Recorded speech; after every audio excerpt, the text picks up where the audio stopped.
আমাদের একটা সমস্যা হয়ে যাচ্ছে এখানে অনেকটা ওই বাংলাদেশের স্বাধীনতা যুদ্ধের পরে ওই একটা আওয়ামী লীগ মনে হয় তারা পুরো ওনারশিপ নিতে গিয়ে বাংলাদেশে কিন্তু পরবর্তীতে সমস্যা হয়েছে। স্বাধীনতার যুদ্ধে বাংলাদেশে সবাই যুদ্ধ করেছে, সবাই স্যাক্রিফাইস করেছে। এই আন্দোলনে আমরা সবাই স্যাক্রিফাইস করেছি। কিছু কিছু বক্তব্য এমন সময় আসে অ্যাজ ইফ তারা স্যাক্রিফাইস করেছে, তাদের দাবি মতো বাংলাদেশ পরিবর্তন করতে হবে। এই যে স্বৈরাচারের একটা শেখ হাসিনার স্বৈরাচার হিসাবে এতদিন শাসন করার পর আমাদের মধ্যে একটা এরকম একটা মন মানসিকতা জিজ্ঞেস ডেভেলপ করেছে অ্যাজ ইফ আমি যেটা ভালো মনে করি, আমরা মনে করি, তা আমরা তো পার্ট ছিলাম এটা। আমরা মনে করি আমাকে গণতান্ত্রিক অর্ডারে গিয়ে এটা পরিবর্তন করতে হবে। ঢাকায় বসে আমরা কতগুলো রাজনৈতিক দল বসে এই সিদ্ধান্ত নেওয়ার দায়িত্ব কেউ দেয় না এখানে। We have to go to the people of the country. এই কালচারও কেন ঢুকতে চায় না, মাথায় ঢুকে না কেন আমি বুঝি না। এইটা করতে হবে, সেটা করতে হবে, এটা না করলে এই যে রক্ত সব রক্তদিক সব বৃথা যাবে। আরে এইটা তো আমরা সকলেই বুঝি। এটা তো আমি আর আপনি বসে সিদ্ধান্ত নেওয়ার কিছু না।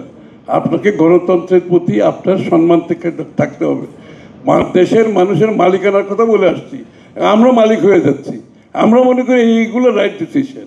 নো, যেখানে ঐক্যমত হবে না আপনি জনগণের কাছে যান। এখানে টেবিলের মধ্যে ঝগড়াঝাটি করে লাভ হবে না, কারণ প্রত্যেকটি রাজনৈতিক দলের নিজস্ব ভাবনা, চিন্তা, রূপরেখা আছে। এটা বুঝতে হবে। আপনার রূপরেখা আমার রূপরেখা এক হবে না। ডোন্ট ফোর্স, এই ফোর্সের টেন্ডেন্সি থেকে বেরিয়ে আসতে হবে। জোর করে, জোর জবরদস্তি করে এইটা ভালো সেটা ভালো না, এইটা ভালো সেটা ভালো না, বাংলাদেশের মানুষ সিদ্ধান্ত নেবে। যেটা জনগণ, আপনি ম্যান্ডেটের জন্য যান না জনগণের কাছে, কারণ আমাদের তো সকল দলের ভিন্ন ভিন্ন ভাবনা থাকবেই। আমরা যারা আন্দোলন করেছি, স্যাক্রিফাইস করেছি, আমাদের মধ্যে তো ভিন্ন ভাবনা আছে। তো এটার একমাত্র পথ হচ্ছে আপনি ম্যানিফেস্টোতে দিয়ে জনগণের কাছ থেকে ম্যান্ডেট নিয়ে পাশ করেন।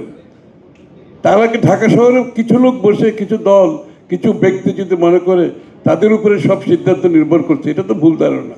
এটা তো স্বৈরাচারের মন মানসিকতা থেকে আমরা সরতে পারতেছি না কেন জানি। জনগণের কাছে যেতে হবে তো, আমরা বসে সিদ্ধান্ত নিতে হবে। এটা কোন ধরনের কথা হইলো? এইটা ঠিক, ওটা ঠিক না, হু আর উই টু ডু দিস? আর এই স্পিরিটে আমরা সবাই আছি। এটা কিছু গুটি করে লোক তো না। আমি নিজেও স্যাক্রিফাইস করেছি, আমি নিজে বহুবার জেলে গেছি। সুতরাং এগুলো আমাদেরকে বক্তৃতা দিয়ে লাভ হবে না। আপনাদের যদি কিছু থাকে জনগণের কাছে নিয়ে যান দয়া করে। জোর করে ঢাকা শহরে এটা করতে হবে সেটা করতে হবে, লাভ হবে না। ইলেকশনে ম্যানিফেস্টো দেন, জনগণের কাছে মেনটেন নিয়ে সংসদে এসে পাশ করেন। আরেকটা কথা বলি, গণতন্ত্র যদি বিশ্বাস করেন, নির্বাচন, গণতন্ত্র, এগুলো হচ্ছে কারেকশন প্রসেস। গণতন্ত্রের বিশ্বাস করলে এটা হচ্ছে কারেকশন প্রসেস। আপনি নির্বাচনের পর নির্বাচন হতে থাকবে, সো কারেকশন প্রসেস চলবে, ফিল্টারেশন প্রসেস চলবে। This is democracy, you better believe it. এর বাইরে কিছু করার সুযোগ নেই এখানে। ধন্যবাদ।